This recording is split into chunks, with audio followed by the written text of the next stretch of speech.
Welcome back with another banger. It's the React Pops. Hope you're having a good night. Let's get straight to it. So the day has finally come for us to go down the most deranged, demented, and dangerous rabbit hole of all. Even though I go by JK Ultra, I've avoided talking about this topic because MK Ultra is the highest level of mind control, designed to destroy the mind. The language is so heavily coded that even reading about it can convince you that it happened to you. So that's why I'm gonna tell you everything you need to know. I already lost my mind on this, so you don't have to. Okay, so oftentimes when we hear about MK Ultra, we hear references to celebrity mind control. But let's go back to the facts. This is not some made-up conspiracy theory. This is the confirmed program, and in 1977, victims went in front of Congress to testify. And in 1995, Bill Clinton issued an official apology on behalf of these victims. So according to official documents, this program lasted from 1953 to 1974. Although many believe the program may have covertly continued after that date. For this part, let's stick to the official. We're gonna get down those rabbit holes, trust me. So the origin of this program actually predates the CIA itself. Wild Bill Donovan, OSS officer, and Project Bluebird, which eventually became Project Artichoke, which then became MK Ultra. So MK Ultra was a bit of an umbrella term, 162 sub-programs. Now, officially, we know that there was two main objectives. One, to find a truth serum, and two, to create assassins who they themselves would not even know they were assassins and would have no recollection of the experience. Now, it's speculated that the assassination of Robert F. Kennedy Sr. in 1968 might have been one of these cases, where Sirhan, the assassin, still to this day claims he must have been under hypnosis because he has no recollection of the event. He's still not fully convinced that he did it, which eerily mirrors the 1959 novel Manchurian Candidate, which is a political thriller about a man who is brainwashed to become a political assassin. Now let's talk about one of the other confirmed objectives of MK Ultra. Find a truth serum. Sidney Gottlieb was a biochemist, and he was unlike many of the other people in intelligence at that time. Nowadays, CIA is very diverse. I mean, how else do you infiltrate different groups? But back then, it was more elitist and heavy on the nepotism. And Sidney was unlike them. He came from a poor family, but he soon became one of the most notorious bad guys of the CIA. In the 1960s, Eisenhower asked the CIA to assassinate Fidel Castro. It's rumored that Marilyn Monroe knew a little bit about this in her diary that was uncovered in the 80s. What we know for sure is that Sidney Gottlieb made several attempts at this. First, wanted to take advantage of Fidel's love for scuba diving. So he sent him a wetsuit infected with fungus that would aggressively eat away at his skin. But Castro never put on the wetsuit. Gottlieb made several other attempts, including poisoning a box of cigars that he sent him, and also making some L pills, which were lethal pills that were meant to be put in his drink, all of which were unsuccessful. Now, in this unrelated interview from 1975, just to paint a picture of how demented this man is, at the end of World War II, he went to Bergen-Belsen concentration camp to select victims that would likely respond well to treatment. And I know some of you are going to say I'm lying, so go look at the interview on YouTube, which appears to be connected to Operation Paperclip. It was also a secret program at that time, where 1,600 German scientists were relocated to the US, including Werner von Braun, and contributed to the establishment of NASA. He also says something very briefly in this interview that while he was in this concentration camp, there was negotiations of people immigrating to the US or to Palestine. Okay, so let's get back to MK Ultra. Albert Hofmann, a Swiss chemist, created LSD. When the CIA found out about this, they said, give it all here. They purchased everything, 100 million doses. Now, later in declassified documents, since then, people have discovered that actually there was a discrepancy between kilograms and milligrams due to the US not being on the metric system. It's believed that it was actually way less doses than that. but they spent about $250,000 to get every single dose of LSD in the world. And that's when they began to use it on unwitting victims. The most famous case of this was Frank Olson, who was also a scientist working for the US government and was covertly dosed by Sidney Gottlieb, which is what the Wormwood Netflix documentary is about. And this gives us this pop culture trope about if you take LSD, don't jump out of a window. But it actually gets much worse than that. But the CIA enlisted 80 different facilities to carry out this LSD testing, such as mental facilities, one of the most famous being Allen Memorial Institute in Canada, where the wife of a Canadian prime minister checked herself in for depression and was given so much LSD against her will to go into insanity, or where they conducted specific experiments on black men. They dosed them 3 times a day for 77 days without their knowledge or consent. Also conducted these experiments in prisons, where Whitey Bulger, who after these experiments became an infamous mob boss, was given LSD without his knowledge every day for a year straight. In the 1970s, when this information became public, he tried to hunt down Sidney Gottlieb and kill him. The book Chaos, Tom O'Neill spent 20 years investigating to discover that Charles Manson was actually an MK Ultra test subject prior to the crimes that he committed. So was the Unabomber Ted Kaczynski, who at 16 years old attended Harvard because he was a math genius, but he participated in a psychological experiment with Henry Murray. There were 44 other universities conducting experiments, including Columbia, Ohio State, and Georgetown. Okay, so we're gonna have to do a part 2, because Timothy Leary says that these acid tests, what led to the CIA sponsoring the consciousness movement and the counterculture hippie movements of the 1960s. Terence McKenna says that the CIA started the Age of Aquarius and admits to being recruited by the CIA. Talk about how the Grateful Dead is involved, Allen Ginsberg, William S. Burroughs, and how this is all connected to the Summer of Love. If you want to hear more, check out my interview with Jessica Reed Krause, House and Habit on Substack. We literally rented a UFO in the desert to a whole uncensored podcast about MK Ultra. That UFO in the desert is hot. Definitely want to check that out. Shout outs to JK Ultra putting us on game about this MK Ultra. These experiments were out of hand back then. I didn't know they were doing these experiments in college. I wonder if the test subjects was feeding them with this information when it comes to the Age of Aquarius and the consciousness movement. Being dosed up for a year is a long time. So we might be witnessing the CIA taking over this crazy AI tech company, or these might all just be crazy coincidences. You tell me. Last night, some freak water spout tornado sank this luxury yacht off the coast of Sicily. And on board was Mike Lynch, who's been called the Bill Gates of the UK. We'll get to him in just a second. But also on board was Jonathan Bloomer, the international chair of Morgan Stanley, one of the biggest banks in the world. He was apparently really good friends with Mike Lynch. And Mike Lynch just beat like this multi-year super big fraud trial that he got extradited to the US for. He had a 0.5% chance of acquittal, and he got it. And there's a whole other mysterious death related to the exact same company and trial that we'll get to in just a second. But Mike Lynch founded this company called Autonomy that he sold to HP for a bunch of money.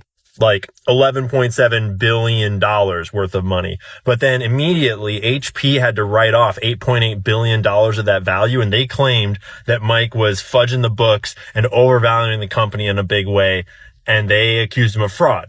This was all the way back in 2011, and first he beat it in the UK courts, and then they extradited him to the US, or they charged him in the US, and it went on for years in the US. And then he was throwing a victory party with all of his lawyers and his buddies in the chair of Morgan Stanley. And then that boat they were having their party on like weeks after this trial got hit by this crazy freak water spout.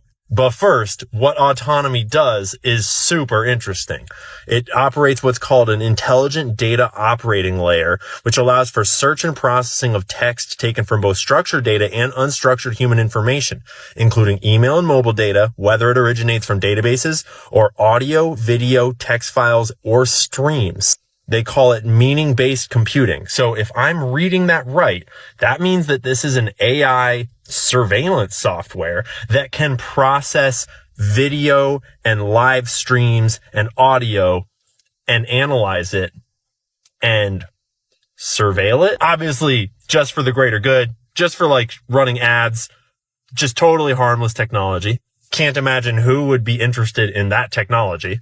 So on June 6th of this year, they were found not guilty on all charges. And then his co-defendant, Chamberlain, who's of this company, he got struck by a car while he was out running and died. I presume he wasn't going to be on this boat trip, so he just happened to get hit by a car. And since he had left the main company, Autonomy, in 2012, he'd been working at their like subsidiary spinoff, this cybersecurity firm called Dark Trace. That's ominous. What's that all about? Dark Trace uses an unsupervised machine learning, AI, to build intrinsic patterns of life for a network. So they'd establish, like, what does this network normally act like? And that way they can detect cyber threats and hackers that are changing the normal state of that network. And they claimed that it had the capability to defend against zero-day attacks. If you don't know about hacking and cybersecurity, a zero-day attack is when a hacker finds a weakness in some code of anything, like your phone, your car, your programs, your computer, whatever.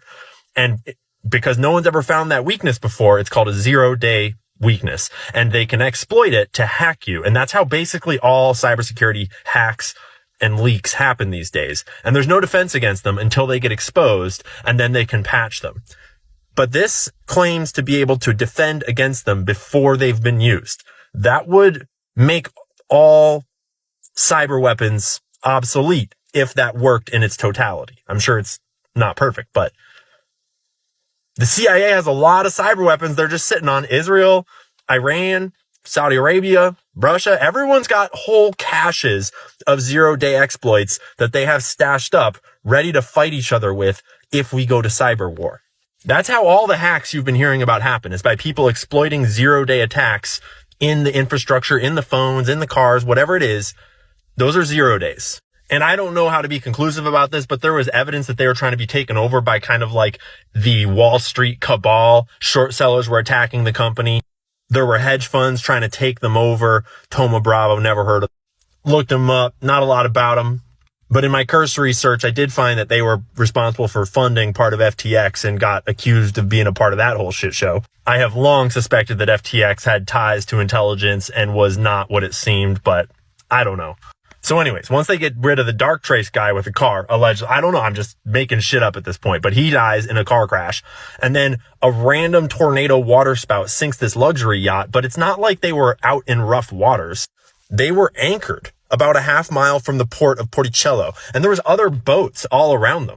According to the captain of a nearby boat, they steadied their ship using their motors, and then after the storm had passed, they looked back and noticed that the other ship behind them was gone. So they went and rescued some of the people, and they called in the Coast Guard. Crew members are out speculating about how this fucking yacht went down off of the coast after it had just crossed the frickin' Atlantic all over some crazy choppy seas. Doesn't really make sense. 15 people were rescued. Most of them were the yacht's crew. Almost all of the yacht's crew were rescued, except for, I think, the chef, maybe. And the other, 15, 17 people were all the important people that did not make it. And, genuine tragedy. The dude and his daughter are not found. His wife is in hospital right now, and she is dealing with the fact that she'll probably never see her family again. Genuine condolences to the people that lost loved ones here. And to be clear, I don't know if this is a conspiracy or not. It's just weird, super weird. And it fits a playbook of high power tech startups and companies that develop some piece of really important software, and intelligence agencies want that shit and they'll go to any lengths to get it. If you don't know about the Promise software, look up the Promise software. That connects to Epstein. That connects to the Octopus Murders documentaries on Netflix. This is not the first time this would have happened, if that's what happened. Shout out to my boy Welt for bringing this to my attention. Those game stoppers are like bloodhounds in the financial world, and they got their nose on the trail. So obviously the story's still developing. They're still searching the water. The wreckage is deep enough. It's going to take them a few days to figure out what's in the boat at the bottom, what's going on. I don't know. All I know is that if you think that only God can make weather and water spouts and tornadoes happen, You might want to look up HARP, maybe with a Tor browser or something, if you care about your internet data footprint.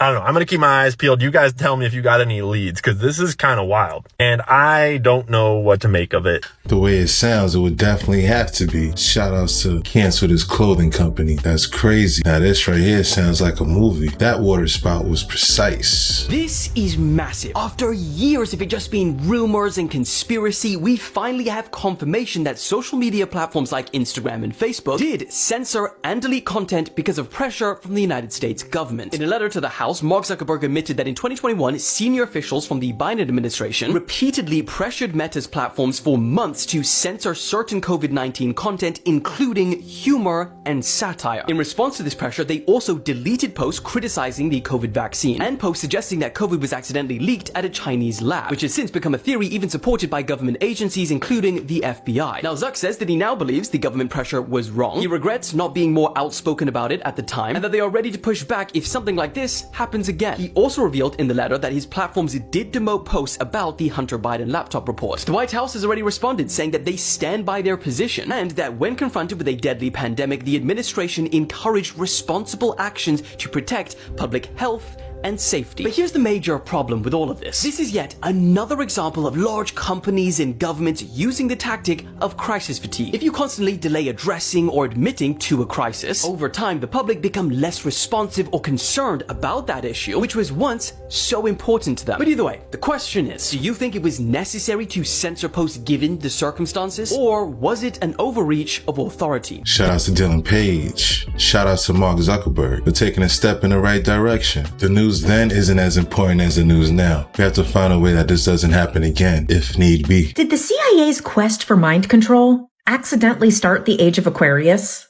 Welcome back to part 2 of the MKUltra series. We can't talk about 1960s counterculture without bringing up Timothy Leary, Harvard psychologist and researcher who became interested in psychedelics after reading a Life magazine article written by Robert Gordon Wasson, titled Seeking the Magic Mushroom, about his journey to Mexico, where he found a shaman priestess named Maria Sabina, where she introduced him to magic mushrooms. Little did Wasson know, his little psychedelic journey was being funded by the CIA, by Sidney Gottlieb, who I'm sure you remember from part 1. So Timothy Leary took his own quest to Mexico to find these little magic mushrooms for himself. It was later revealed in Stephen Kinzer's book that Sidney Gottlieb also funded Timothy Leary's trip to Mexico. When Leary came back, he conducted an experiment called the Concord Prison Experiment. He gave prisoners mushrooms in an attempt to rehabilitate them. Now, Wasson's day job was in banking. He was the vice president of public relations for JP Morgan. But when the CIA found out about his discoveries in Mexico, they had Dr. James Moore, who was a University of Delaware chemist that secretly worked for the CIA, befriend Wasson and go down to Mexico with him to find the mushrooms. And again, we see another crossover with Operation Paperclip, where Nazi scientists were brought over to the US. One of these scientists, Fritz Hoffman, worked closely with Dr. James Moore, where they traveled the world to find new and exotic ways to poison people. Now, when Timothy Leary came back from Mexico with the mushrooms, he worked closely with another Harvard psychologist, Richard Alpert, who later became Ram Dass, known for the book Be Here Now. Now, if you remember from the last part, Swiss chemist Albert Hoffman discovered LSD. Sidney Gottlieb bought every dose of it in the world. Many of the subjects were given it against their will. They also wanted to know what would happen if it was given to people willingly. This is where they infiltrated the anti-war hippie movement. They conducted the most infamous part of MKUltra out of Stanford University. One of the volunteers was Ken Kesey. At the time was a student at Stanford. He actually enjoyed the LSD so much that he started working there. And the things that he saw and experienced there led him to write the novel One Flew Over the Cuckoo's Nest. Another one of these LSD volunteers out of Stanford was Allen Ginsberg, who was a poet part of the Beat generation. And he was actually given LSD by Gottlieb himself. It's also said that William S. Burroughs volunteered to take the LSD as well. Another one of the Stanford volunteers was Robert Hunter of the Grateful Dead. Now back to Ken Kesey. He started to pass the LSD around outside of work and started to develop a bit of a cult following called the Merry Pranksters. And along with his followers, he started to conduct experiments at his house called the La Honda experiments. Now, all of this was very well documented in The Electric Kool-Aid Acid Test, a book by Tim Wolfe, who actually started gonzo journalism. So then Ken Kesey and his followers bought a bus named Further, painted it in psychedelic colors, and went on a cross-country road trip from California to New York to perform these acid tests on people all over the country. Now, the YouTube page Gnostic Media actually shared a audio recording of Timothy Leary saying our undercover agents in Los Angeles were very laid back. They were never as public as some other, the buses running around the country, implying that Timothy Leary himself might have been an undercover agent, and also seemingly implying that Ken Kesey was an undercover agent.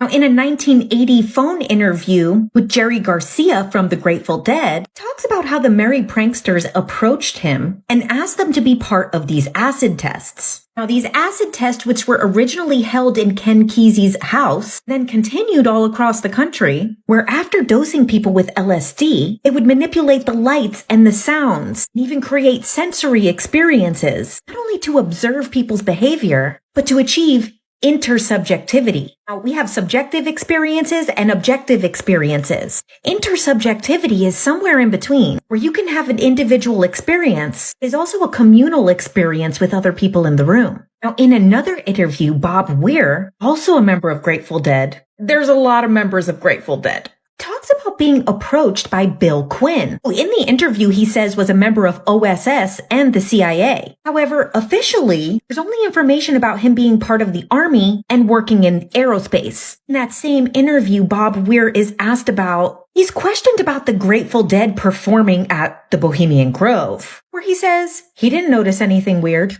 Now, it's obvious that the Grateful Dead was surrounded by CIA, but we can only wonder if any of them were actually members. But the lyrics to their song, U.S. Blues, say, I'm Uncle Sam, that's who I am. Been hiding out in a rock and roll band. And this goes back to that Leary recording, talking about the undercover agents being so public on the bus. Could he have been implying some of the members of the Grateful Dead? Now, in 1966, these acid tests came to an end. For Ken Kesey and his cult following, an acid test graduation was held on Halloween night, 1966. Ken Kesey said, it's time to move on. And Neil Cassidy, another figure of the Beat Generation, handed out diplomas. They told people it was time to stop dropping acid and going to concerts. Later in his life, Timothy Leary was quoted saying, the CIA sponsored the consciousness movement and the counterculture events of the 1960s. He was arrested several times in the following years, and once his friends came to visit him and brought him a Bible.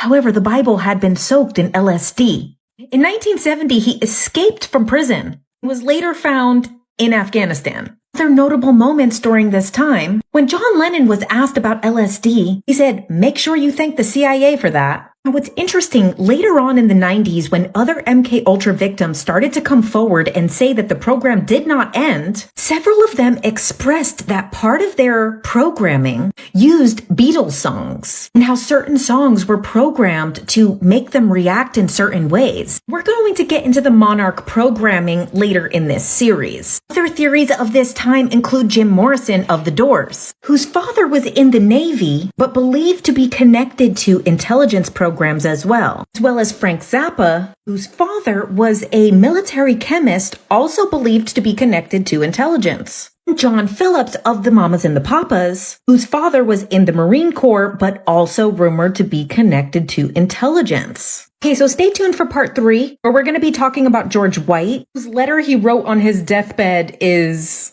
oh my God. We're going to be talking about Operation Midnight Climax, where the CIA opened their own brothels for MK Ultra experiments. That's crazy. A rabbit hole filled with webs. All these celebrities back then who had ties to the Alphabet Club and through their parents, and how much of this was funded. Shout out to JK Ultra. She's connecting all the dots. I've never tasted fresh glacial water ever in my life, and this is a first. Here we go.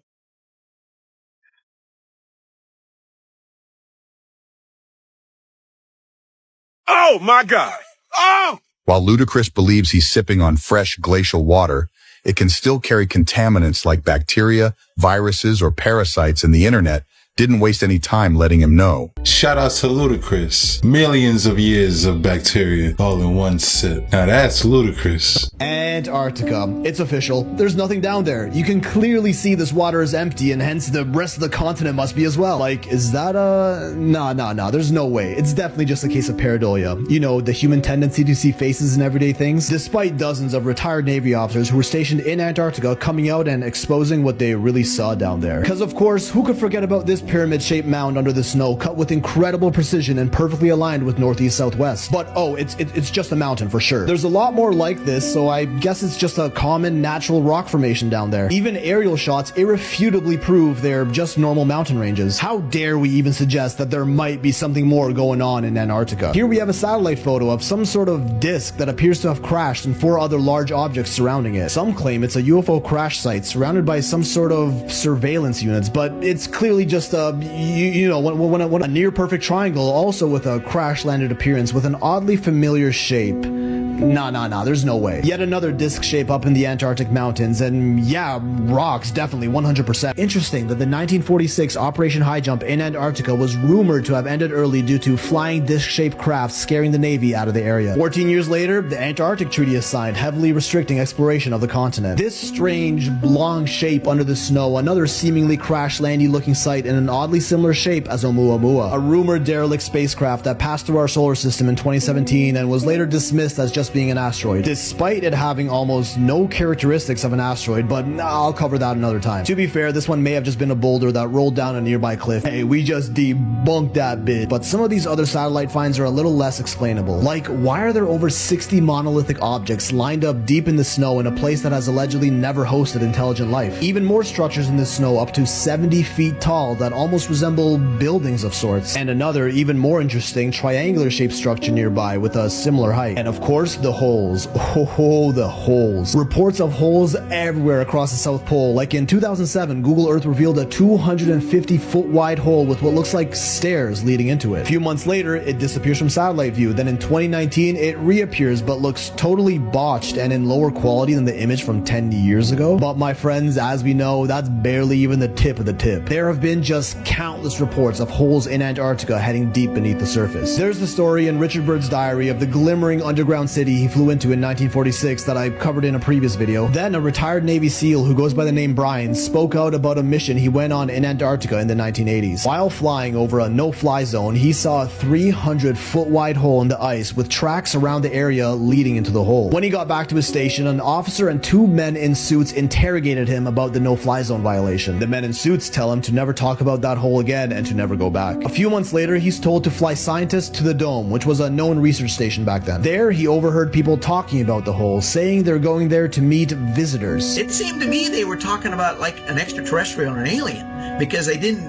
refer to them as a person, it was a visitor. The rumors claimed these holes were entrances to underground bases where humans and these visitors cooperated on highly classified projects. Then more testimonies started rolling in. In 1985, another medevac flight over the no-fly zone saw a giant hole as wide as a football field. Men in black suits later came to tell them they never saw it. 1990s, Navy flight crews reported silver discs zipping over the Antarctic mountains at impossible speeds all the time, told to never speak of it. In 2002, a film crew called Atlantis TV flies down to the South Pole to shoot a documentary about these holes. They allegedly film actual footage of a massive ancient city buried beneath the ice of Antarctica. Sound familiar? Then they went missing, of course. Navy rescuers found their camping equipment and even recovered their tapes. They played them to a few scientists and, according to rumors, showed spectacular ruins of a lost civilization and were told to never speak of it, including an ancient pyramid temple complex 2 miles beneath the ice with caverns bigger than Bermuda. The US military confiscated the tapes, Atlantis TV sued them, lost, and then went out of business. Then this happens. A Navy commander codenamed Spartan 1 who was stationed in Antarctica exposes all of his classified reports in an interview. In 2003, while flying on an extraction mission, his Navy SEAL team notices the top of a structure in the shape of a tall black octagon in the snow below. They land, walk up to it, and come up to a door over 20 feet high with strange markings of what looks like a star map and other strange glyphs. The star map looks like a pulsar map, a mapping technique used by NASA that shows the location of a sun relative to known pulsars. The Navy team enters the building building and it's huge. A room about 10 acres across, which is like 7 football fields. The walls were all illuminated with a soft green glow, but no visible light source. And also on the walls were more carvings, similar to Egyptian or Mayan hieroglyphs, but also way different. There was a ramp inside that led deep beneath the ground where the rooms got even bigger. According to scientists that explored these sites, these lower levels were occupied by humanoids. Humanoid beings, far superior in strength and knowledge, and are the ones who actually created humans. Anunnaki, anyone? At least that's what Spartan 2, another US Marine whistleblower, claims, adding, and I quote, "Antarctica contains wonders beyond what most can comprehend. It has ties to space and technology beyond belief." There are even reports like this one that giant alien bodies have been spotted beside entrances to caverns. This whole story is part of Spartan 1 and 2's confession tapes, which, yes, sure, they might be making it up, but they sure ain't the only ones. Contractors like Eric Heckler have also exposed insane technology they're experimenting with down there, and that's another topic that'll blow your load. But you can actually fly to Antarctica if you wanted to, so why doesn't anyone just do that and examine these sites firsthand? Well, the area designated for tourist travel down there is limited, like extremely limited. Going there and declaring Antarctica a barren wasteland with nothing to see would be like going to Las Vegas and claiming all of America is just a giant desert. And remember, just a theory, but I'm sure Google will tell you all about how all of this is 100% confirmed fake and we should mindlessly shame anyone who dares question it.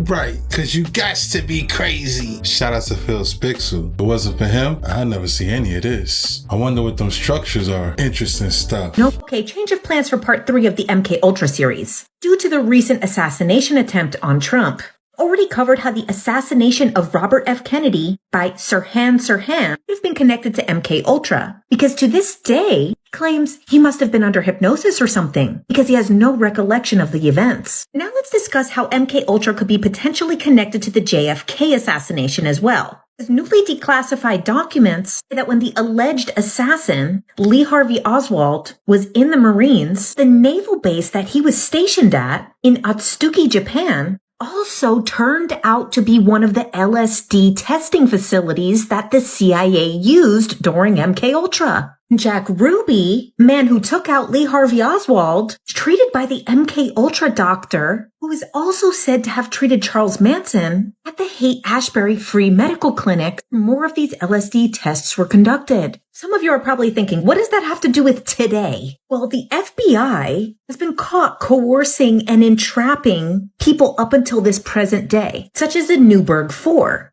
4 black Muslim men targeted by the FBI were militarized and offered $250,000 to attack a synagogue, similar to the Liberty City 7, who were coerced and approached by the FBI to carry out a terrorist attack in Miami, as well as the Fort Dix 5. It's also said that the same thing happened to the men that attempted to kidnap Governor Gretchen Whitmer, or the pizza delivery driver who was struggling with mental health issues in Detroit, who was tricked into falling in love with a woman online, a honeypot situation, and had been persuaded to join in on a terrorist attack that didn't happen. Or this man who was tricked into agreeing to be part of a bombing in Herald Square, or the mentally ill teenager tricked into agreeing to join ISIS. There's hundreds of these cases that have been proven. Most of them are suffering with extreme mental illness. This story about a mentally incompetent teenager, the FBI grooming a mentally ill 16-year-old again. And if you're interested, this Columbia Law paper breaks down not only the history of it, but how it's evolved. It's being done within BLM, as well as Antifa. And it breaks down the role of informants as well as provocateurs, which are informants that actually set up these sting operations. Sometimes they're paid, sometimes they're let off for their crimes, and sometimes they're threatened. And it really makes you wonder, why do so many of these people fit the same profile? It was later revealed that the Orlando nightclub shooter, that his own father was an FBI informant. Now, I'm not at all saying that that's what happened yesterday. We don't have enough details about this to know anything yet. But let's get back to JFK. What if Lee Harvey Oswald actually was one of those LSD test subjects? Why would 3-letter agencies want to take out JFK? Okay, so Alan Dulles was the head of the CIA, and he's the one who ordered the agency to come up with a mind control program and handpicked Sidney Gottlieb to be in charge of it. But JFK fired him. And then he gave a statement saying he wanted to splinter the CIA into 1,000 pieces and then scatter it into the wind. After Kennedy's assassination, the Warren Commission was appointed to investigate his assassination. However, one of the members was Allen himself. Which seems like a conflict of interest. Warren Commission determined that Lee Harvey Oswald acted alone. They claimed that he had no relation to Jack Ruby, his killer. However, an airport employee in Key West Airport claims that she saw them traveling to Cuba together. Airport manager claims that in 1963 saw them with a group of people, described exactly what they were wearing, exactly where they were standing. The story was confirmed by another employee who said she talked to them about going to pick sugarcane. In fact, there were hundreds of people who claimed to see them together before the assassination. One woman who was the mother of a former attorney general in Texas said she saw them eating together at a restaurant because she was their waitress. And on top of that, declassified documents have shown Oswald had been under CIA surveillance since 1961. He was described as an American who defected to the Soviet Union. It's also said that he traveled to Mexico City. Some JFK investigators claim that every story linking Oswald to the Soviets or to Cuba was actually fabricated by the US in an attempt to cover up that the CIA had been hiring people from organized crime to kill Castro. Because interestingly enough, Jack Ruby had met with Fidel Castro 10 weeks before the assassination. And this man, Frank Sturgis, was a burglar, turned out to be a CIA operative as well. Another informant, Morris Childs, claims that he met with Castro 7 months after the assassination, that Castro told him personally that Oswald went to Mexico City to try to get citizenship in Cuba. However, another source claims that there was a CIA station in Mexico City and that Oswald was filmed there. And if Oswald was supposedly working with communists, why would he be meeting with a senior CIA agent? Okay, now let's get back to Jack Ruby. In documents, it was revealed that Jack Ruby did in fact go to Cuba, but his attorney said it was only to sell Jeeps and that he was mentally ill. A psychiatrist said he was not able to understand what he was doing. Doctors insisted he was in a state in which people do things that they are not aware of. But he has no recall of what he did. He didn't have any memory come back until he was scuffling on the ground. Now let's get back to one of his doctors, who went by the nickname Jolly West. He also treated Patty Hearst, who was kidnapped by an extremist group and then started committing crimes and robbing banks with them. He was most known for his work with prisoners of war and the infamous case during the Korean War where 36 American soldiers came back and claimed that they had committed biological warfare. It was said that they had been tortured and brainwashed into believing that they did this, and Jolly West worked with them to convince them that they actually had not committed biological warfare. Now, who really killed JFK? According to Lyndon B. Johnson's mistress, told her one night over pillow talk that it was Texas oil guys and renegade intelligence bastards. One name that does come up a lot is George de Morenschildt, who was a friend of Lee Harvey Oswald, who was based out of Dallas, Texas, gave a long testimony to the Warren Commission. The book Family of Secrets by Russ Baker also says that George Bush Sr. could have potentially been linked to the assassination, also being a Texas oil guy. And you may or may not remember that George H.W. Bush was the director of the CIA from 1976 to 1977, had been connected since 1959. Sadly, in 1973, Sidney Gottlieb and Richard Helms destroyed almost all of the MK Ultra-related documents. And that's a wrap. Hope you enjoyed tonight's rabbit hole. If you haven't already, please take a second just to smash that like, subscribe, ring that notification bell, just to make sure the algorithm knows what's up. So what we gonna do, y'all? That's right. Run these numbers up. Thanks again. Until next time.